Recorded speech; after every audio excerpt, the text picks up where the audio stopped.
But in this first month, he introduces us to the mind and said the mind is the master of the body, breath, and senses, though it is itself charged by the power of the center of consciousness, the individual soul.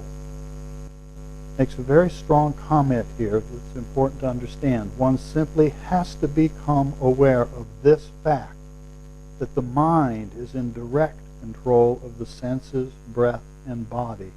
It is the mind that influences the senses and causes them to function in the external world. It is the mind that desires to perceive the world through the senses and to conceptualize and categorize those sensory perceptions. The mind stores such impressions in the unconscious, the storehouse of merits and demerits, and then it recalls them whenever it needs them. Another strong sentence here. All sadhanas, spiritual practices, techniques, and disciplines are actually means to train the mind. And the foremost part of the training is to make the mind aware that reality, capital R, reality, lies beyond itself, and that is the immortality of the soul. That's the most important thing that we need to train the mind. And then the mind comes to understand that ultimately its real job is to simply stand aside. And when it stands aside and gets out of the way, then that center of consciousness, the self, is there already, now standing alone, unencumbered by the activities of the mind. Easy concept. But important to know, maybe not quite so easy to do. The mind is a separate individual entity, but it does not have a separate existence. It exists only because of the existence of the soul. The mind is the finest instrument that we possess. If it is understood well, the mind can be helpful in our sadhana practices. However, if the mind is not well ordered and disciplined, it can distract and dissipate all of our potentials. Anything within the domain of the mind can be healed by the mind, once one knows his or her deeper nature.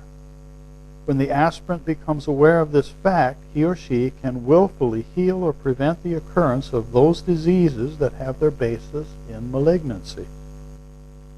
Then he goes into the four functions of mind, which he describes in great depth elsewhere. Here it's a sort of short summary. There are four distinct functions of mind: manas, buddhi, ahamkara, and chitta. Here's the instruction that goes with it. These four, two things. These four should be understood, and their functioning should be coordinated. Manas, chitta, ahamkara, and buddhi need to be coordinated. Manas is the lower mind, through which the mind interacts with the external world and takes in sensory impressions and data. So this mind employs the senses as tools to bring it in. Manas is the lower mind, through which the mind interacts with the external world and takes in sensory impressions and data. Mind also has the tendency to doubt and question, which can cause great difficulties if this tendency becomes excessive. When it's said that Manas has the tendency to doubt and question, it's because it's not the job of Manas to know the answer. It's the job of buddhi, which he talks about next. But it's not, it's like as Swamiji describes elsewhere, or possibly here, further in, the job of Manas is like a supervisor in a factory. The supervisor is in charge of supervising the employees, who are the senses. It's not the job of the supervisor to make the decisions of the factory. It's the job of somebody else. So when we say that the mind has a tendency to doubt and question, what it's really asking is, what should I do, boss? And if the boss isn't there, if the boss isn't doing its job, if intelligence, buddhi, isn't doing its job, then who's the supervisor going to listen to? Whoever's talking the loudest. listen to me, listen to me, listen to me. And the supervisor, manas, mind, goes along with it. And off we go, getting into trouble. Buddhi is the higher aspect of mind. Buddhi, the doorway to inner wisdom. It has the capacity to decide, judge in the positive sense of assessing, and to make cognitive discriminations and differentiations. It can determine the wiser of two courses of action, if it functions clearly and if manas will accept its guidance. So this intelligence, this buddhi, is the one that's supposed to be making the decisions, and manas is supposed to listen. Ahamkara is the sense of I-ness, the individual ego, which feels itself to be a distinct, separate entity. It provides identity to our functioning, but ahamkara creates our feelings of separation, pain, and alienation as well. Elsewhere, Swamiji points out that the really one bad habit of ahamkara is that it looks at everything and says, this is mine. This is me, and this is mine. And if it didn't do that, this same ego is very, very powerful and can be a part of the source of determination to do what we're doing. But it's not all bad. Chitta is the memory bank which stores impressions and experiences, and while it can be very useful, Chitta can also cause difficulties if its functioning is not coordinated with the others. Swamiji points out here that these functions are described in greater detail in The Art of Joyful Living. Just as an aspirant should care for and pay attention to the different functions of mind, so also should the student take care of his external behavior so that he does not acquire the diseases that are transmitted through unhealthy food, sex, or imbalanced ways of living.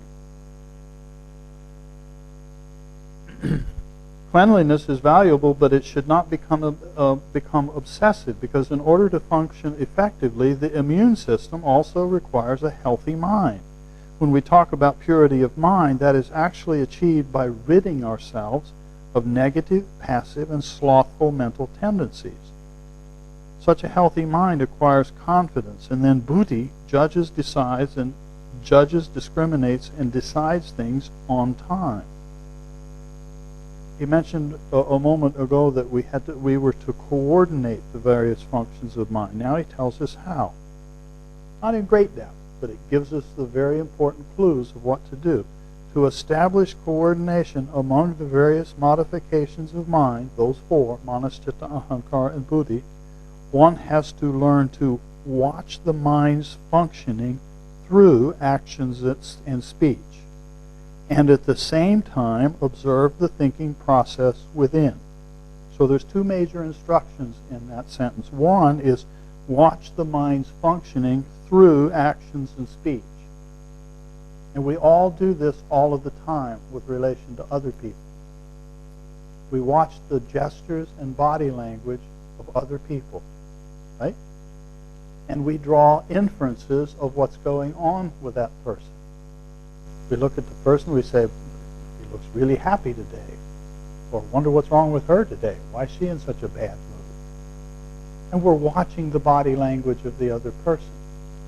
When we see that in the other person, what is it that we're seeing? The body is animated by the mind.